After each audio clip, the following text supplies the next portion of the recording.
former Fulton County District Attorney and Sheriff. Formerly a judge, and he knows a little bit about how these things go. From Mohawk Valley, legal eagle, lawman. He is the Sheriff of Fulton County, New York.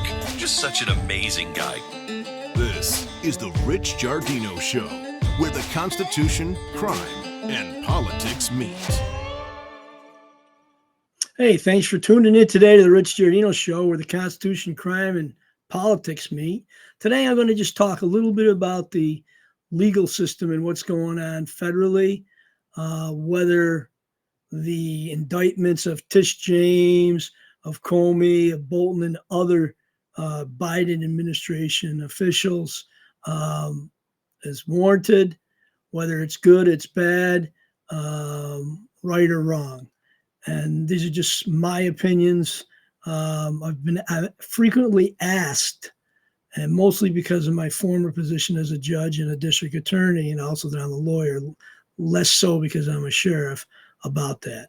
So when you're done listening, please like, share, and subscribe on YouTube, Facebook, X, Spotify, Apple, and all excellent premium platforms. So recently, there's been a series of indictments, and there's been a series of removals of U.S. attorneys by the Trump administration, even some of those U.S. attorneys who were appointed by President Trump's Attorney General, Pam Bondi. One of the overarching themes in our system is no one is above the law. Everyone should be treated fairly. A lot of people had the opinion that President Trump was targeted when he was president and after. A lot of people have the opinion that President Trump was charged with or civilly sued on things that would not have been done for anyone else, like the New York City civil suit involving the mortgage, involving the banking situation. Some of the criminal charges where they resurrected misdemeanor cases that were outside the statute of limitations to make them felonies. So I just want to give you some inside perspective from myself, based on my experience and my education and training. First and foremost, I think that you have to make a determination as to what is retribution, like the new book, and what is appropriate use of law enforcement and Department of Justice. So sometimes two things can appear at the same time. It can seem to be retribution, but it could also be justice. In the case of Tish James, I want to bring you all back to when she ran for the office of Attorney General 8 years ago in New York, 7 years ago in New York. She ran on a platform that she was going to get Donald Trump. She was going to go after him. She was going to take his money. She was going to charge him if she could with criminal charges. For any New York Attorney General, for any prosecutor to run on a platform targeting particular individuals, just ethically wrong. And no one made any formal complaints that got anywhere back then. But to say, I'm going to go get Donald Trump is clearly crossing the line. You should always base your decision on the facts and the law and the evidence that would allow the facts in or out.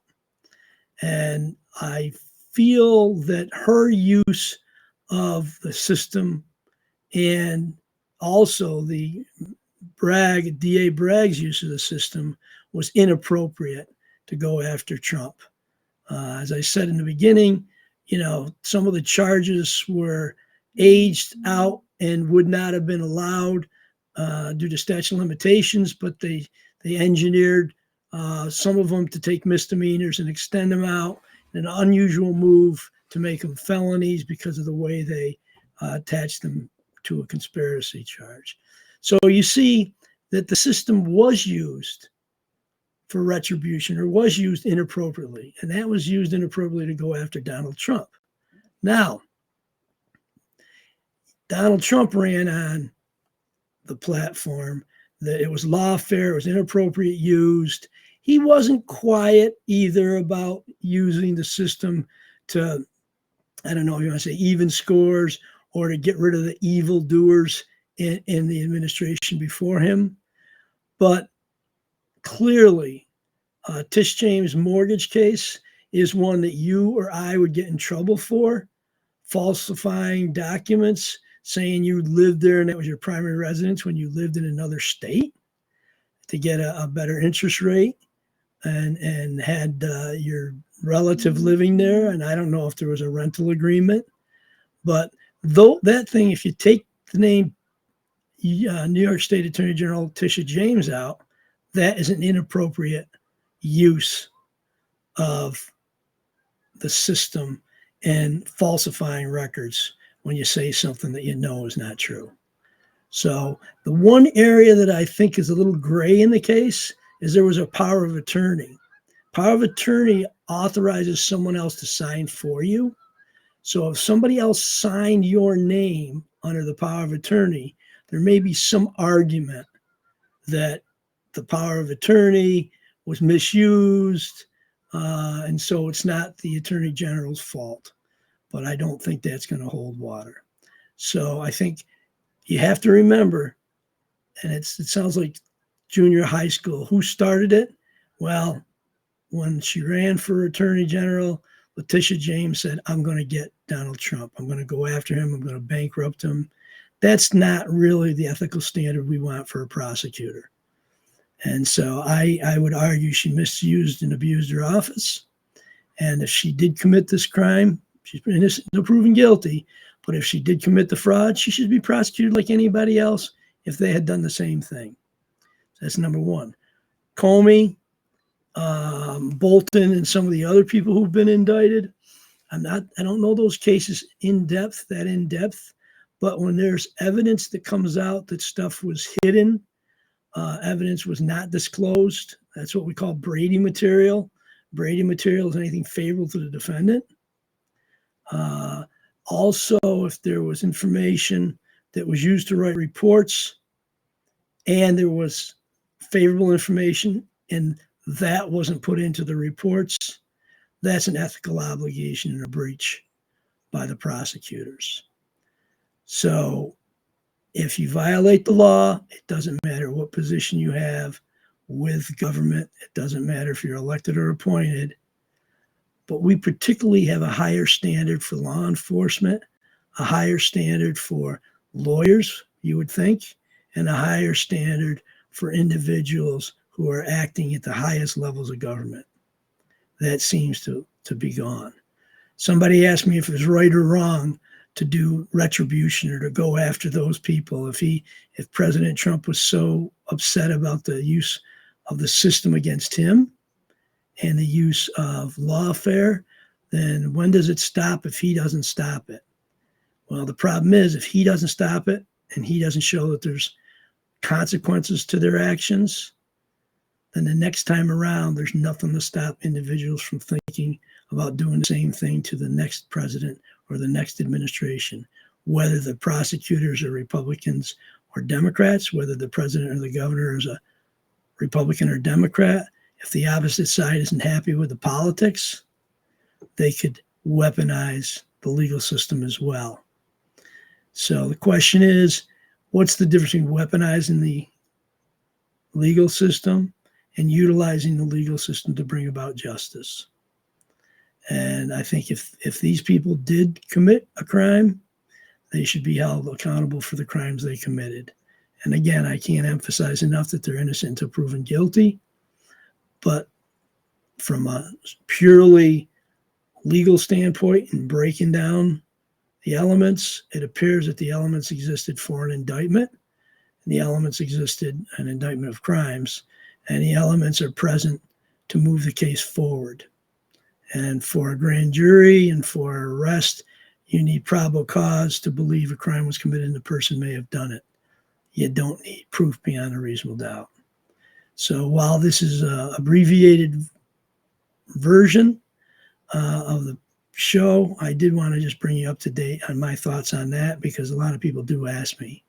I want to step back too and take a look at two other cases. The Kentucky sheriff who shot the judge, that case is still pending. and the sheriff has been under a mental health evaluation. His defense is going to be that he was not mentally stable at the time of this, and that may either reduce the charges from an intentional murder to a reckless, or it may result in a not guilty together. So I don't know what will happen with that one. And we talked about the other day, they had a court appearance and on Charlie Kirk's assassin. They said he could wear street clothes in the courtroom. The argument was that, well, if he's in jail orange and handcuffed, he's already looks like he's presumed guilty. I just think that anyone brought into court should be treated the same. If they're all in jail orange or green, he should be in jail orange and green. If they're all allowed to wear street clothes, he should be allowed to wear street clothes. In New York State, it's usually, if they're incarcerated, they come in cuffed and wearing the jail garb. If it's a trial, a public trial, then they are in street clothes for the trial purposes. So that's just a little aside to let you know what's going on. So thank you for joining the Rich Giardino Show. Please like, share, subscribe on YouTube, Facebook, Spotify, X, and all other premium podcasts platforms. Thank you very much. This has been Rich Giardino. Like and subscribe to The Rich Giardino Show, part of the Elite Influencer Network, wherever you get your podcasts. And we'll see you next time on The Rich Giardino Show, where the Constitution, crime, and politics meet.